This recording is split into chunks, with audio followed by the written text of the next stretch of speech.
안녕하세요, 해나입니다. 여러분, 제주 4.3 사건에 대해 아시나요? 지난해 9월에 한강 작가님의 작별하지 않는다 라는 책이 출간되었습니다. 이 책은 제주 4.3 사건을 배경으로 쓰여진 책인데요.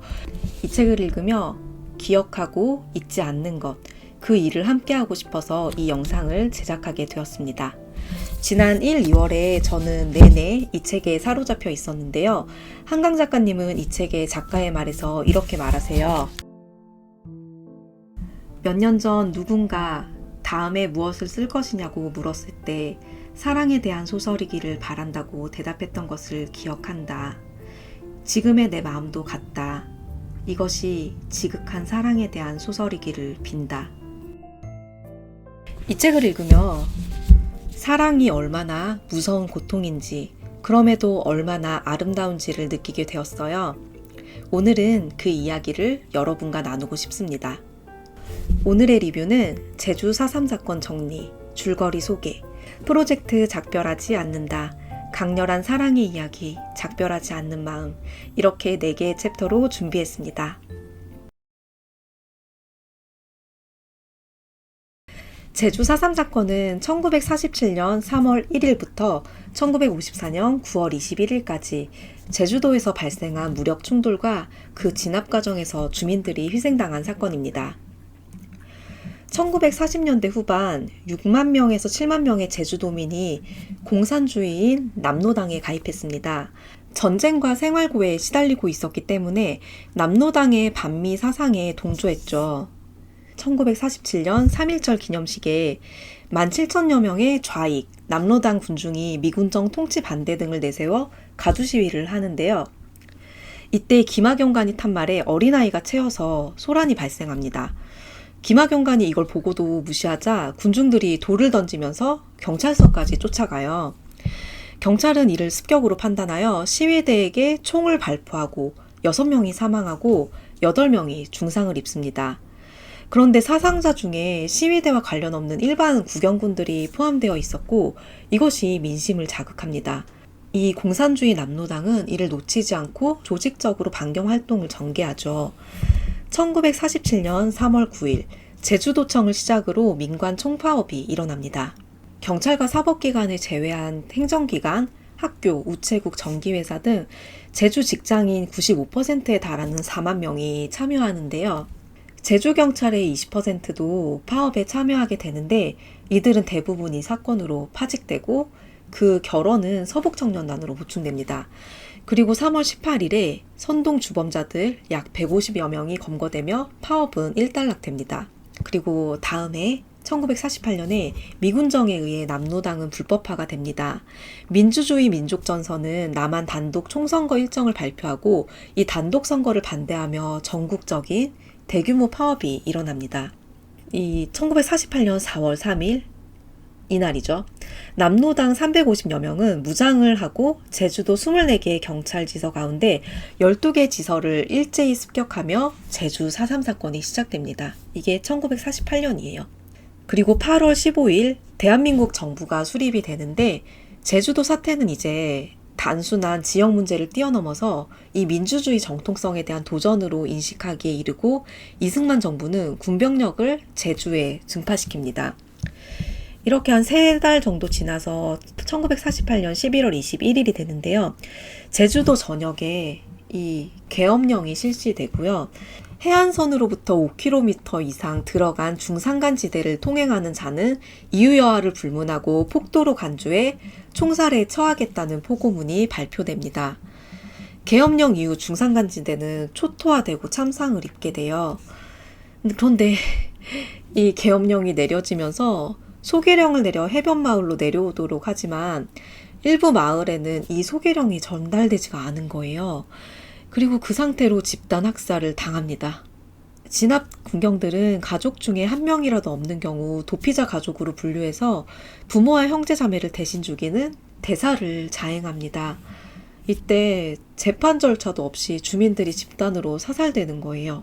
이게 1948년 11월 21일부터 있었던 계엄령과 관련한 사건이고요. 1948년 12월 30일 이 해의 마지막 날에 제주도에 대한 계엄령이 해지됩니다. 그리고 1950년 6.25 전쟁이 발발하면서 보도연맹 가입자, 요식찰자, 입산자 가족 등이 예비검속이라는 이름으로 붙잡혀서 집단으로 희생되었습니다. 전국 각지 형무소에 수감되었던 4.3 사건 관련자들도 이때 즉결 처분됩니다. 그리고 한 6년 정도 흘러서 1954년 9월 21일 한라산의 금족 지역이 전면 개방됨으로써 발발 이후 7년 7개월 만에 제주 4.3 사건은 막을 내립니다. 제주 4.3 사건으로 인한 인명피해는 2만 5천 명에서 3만 명으로 추정됩니다. 제가 이 자료들을 조사하면서 이런 기록들을 봤어요. 좌익도 우익도 자기 마음에 안 들면 마구잡이로 죽여버리는 세상이었다. 사건 이후 서북 청년단 등 우익단체 회원들은 국가유공자로 남한 정부의 보훈 대상자가 된다. 2019년 이제 최근에 와서 1월 17일 법원이 제주 4.3 사건 생존 수영인에 대해 공소기각 판결을 내리며 70년 만에 사실상 무죄를 인정했습니다. 너무 긴 시간이 걸렸고 이때 무죄로 인정됐던 거는 이때 희생자들에 비해 극히 일부였던 거예요.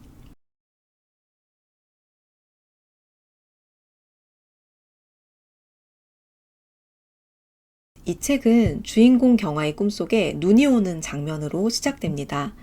성군 눈이 내리고 있었고 검은 나무들이 등장하는 꿈이에요. 벌판의 한쪽이 야트막한 산으로 이어지면서 수천 그루의 검은 통나무들이 심겨 있습니다. 그리고 벌판의 다른 한쪽은 바다입니다. 이 벌판은 수많은 무덤들로 이루어져 있었는데 무덤들이 밀물에 밀려 쓸려가고 있었죠. 이거는 한강 작가님이 실제로 꾸셨던 꿈이라고 해요. 물이 계속 차오르는 동안 경아는 꿈에서 깨어납니다. 경아는 왜 이런 꿈을 꾸게 된 걸까요?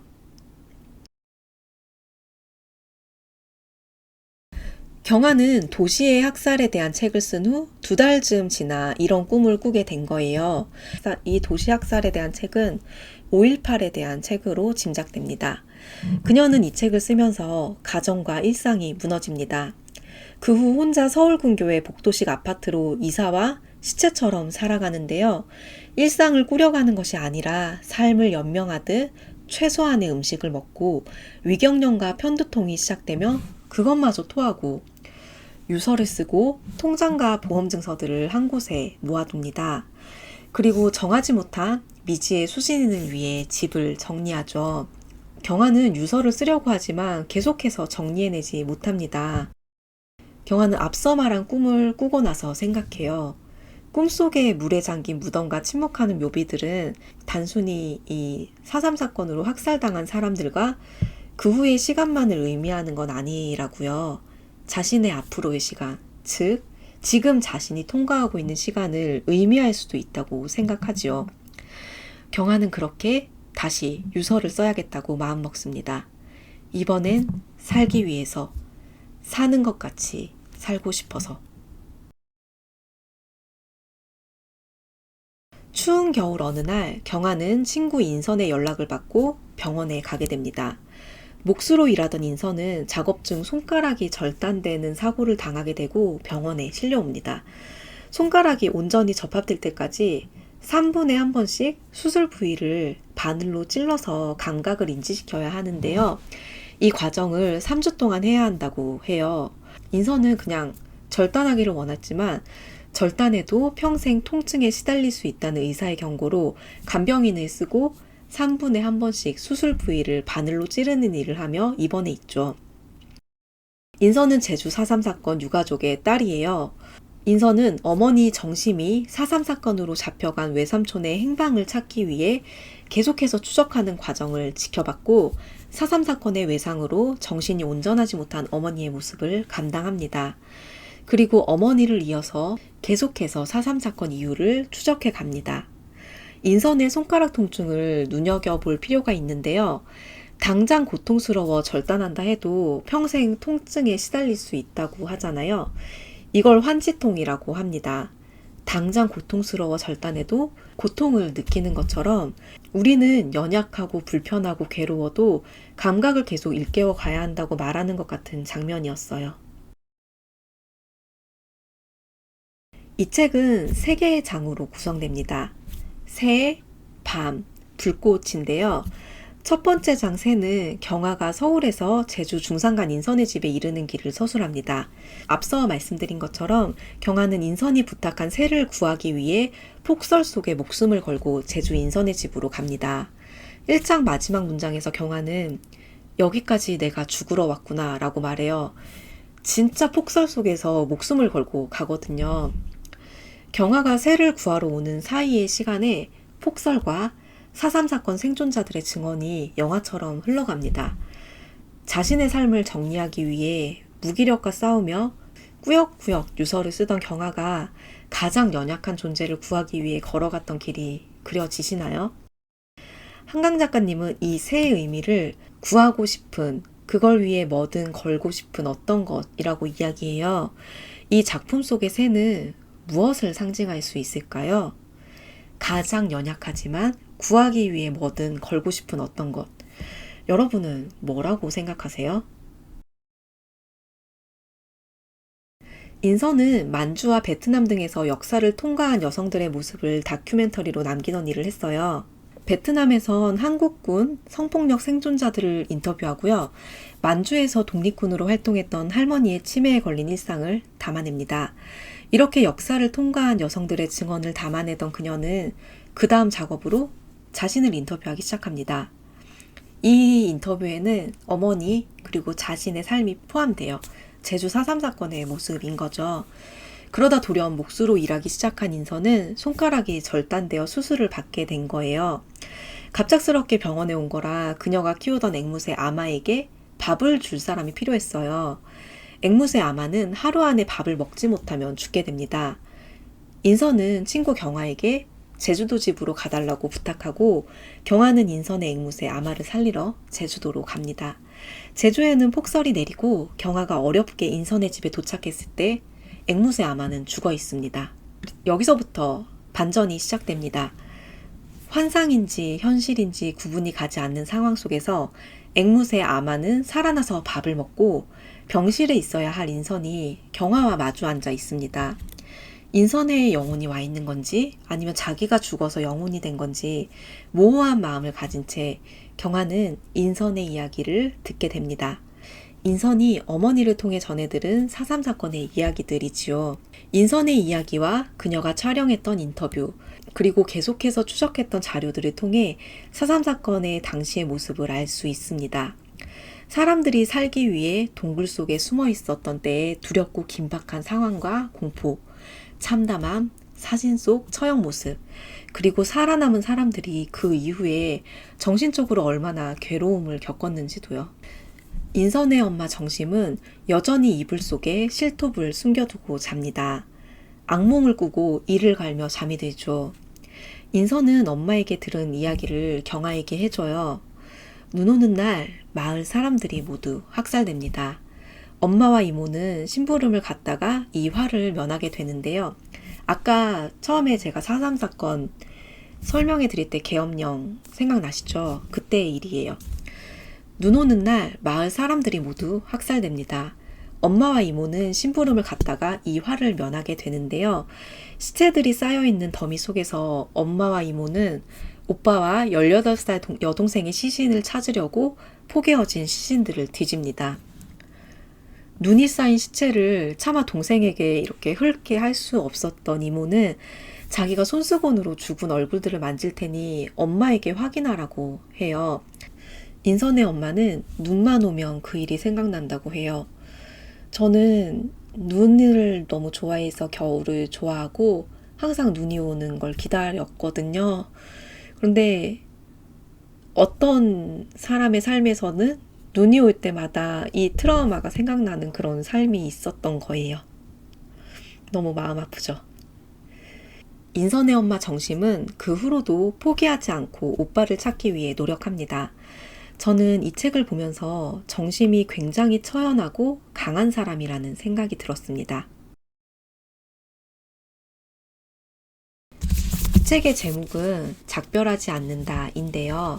작별하지 않는다는 인선과 경화가 함께 기획했던 프로젝트의 이름입니다. 처음 시작할 때 경화의 꿈 이야기를 했잖아요. 이 꿈속에 검은 통나무들이 등장했고 무덤이 바닷물에 쓸려가고 있었죠. 경화는 인선에게 통나무 99그루를 심자고 제안합니다. 이 99은 무한으로 열리는 숫자예요. 뜻이 맞는 사람들과 함께 그 나무들의 먹을 입히는 거예요. 깊은 밤으로 지은 옷을 입히듯 정성스럽게 영원히 희생자들의 잠이 부스러지지 않도록요. 그리고 이 과정을 짧은 기록 영화로 만들자고 제안합니다. 이 프로젝트의 이름이 바로 이 책의 제목이기도 한 작별하지 않는다예요. 이 프로젝트는 두 사람의 일정이 맞지 않아서 시작하지 못한 채 4년의 시간이 흘러갑니다. 하지만 인선은 제주집에서 나무를 하나씩 모으며 혼자 조용히 이 작업을 준비하고 있었죠. 저는 여기서 인선의 캐릭터를 조금 이야기하고 싶어요. 경화의 시선 속에 인선은 이렇게 소개됩니다. 단단한 사람, 일단 계속 나아가는 사람, 어떤 말도 허투루 뱉지 않는, 잠시라도 무기력과 혼란에 빠져 삶을 낭비하지 않을 것 같은 태도를 가진 사람. 그 성품을 가지고 그녀가 한 일은 엄마의 과거, 자신과 연결되는 과거를 향해 계속해서 나아가는 일이었어요. 그리고 슬프게 떠나간 영들을 위로하기 위해 99그루의 대나무를 준비하는 일을 하죠. 저는 단단하면서도 유연한 성품을 가지고 싶다는 생각을 참 많이 하는데요. 이 책을 읽으면서는 그 성품을 어디다 사용할 거냐는 질문을 하게 되더라고요. 이 책을 읽는 동안 저는 너무너무 슬펐는데 그 슬픔으로 너는 무엇을 할 거냐라는 질문 역시 내내 저 자신에게 하게 되었습니다.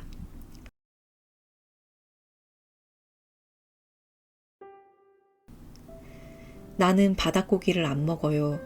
그 시국 때는 흉년에다가 젖먹이까지 딸려 있으니까 내가 안 먹어 젖이 안 나오면 새끼가 죽을 형편이니 할 수 없이 닥치는 대로 먹었지요. 하지만 살만해진 다음부터는 이날까지 한 점도 안 먹었습니다. 그 사람들을 개컷들이 다 뜯어먹었을 거 아닙니까? 눈이 내리면 죽은 사람들의 얼굴에 쌓인 눈을 털어내면서 오빠의 생존을 확인하던 날이 떠올라 가슴이 답답해지고 희생자들의 시신을 뜯어먹었을 고기들이 떠올라 바닷고기를 먹지 못하고 생과 죽음을 오가며 두 개의 시간을 살게 되는 분열된 정신. 이것이 인선의 엄마 정심의 현실입니다. 정심이 오빠의 생존을 확인하기 위해 걸어온 길은 4.3 사건의 유가족들이 걸어온 길이기도 해요. 이 책의 말미에서 인선은 말해요. 사랑이 얼마나 무서운 고통인지 알았어. 책을 읽으며 이 책 속의 인물들에게서 어떤 연결점을 발견했어요. 죽음을 준비하며 유서를 쓰던 경화가 앵무새 아마를 살리기 위해 폭설을 뚫고 목숨을 걸고 제주 산간 지역으로 갔던 일.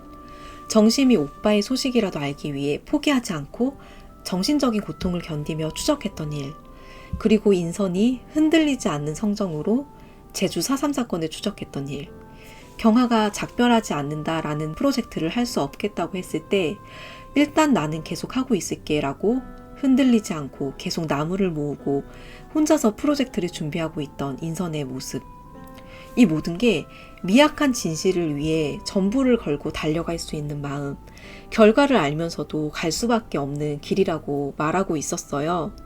그 마음이 사랑이 아니고 뭐겠어요.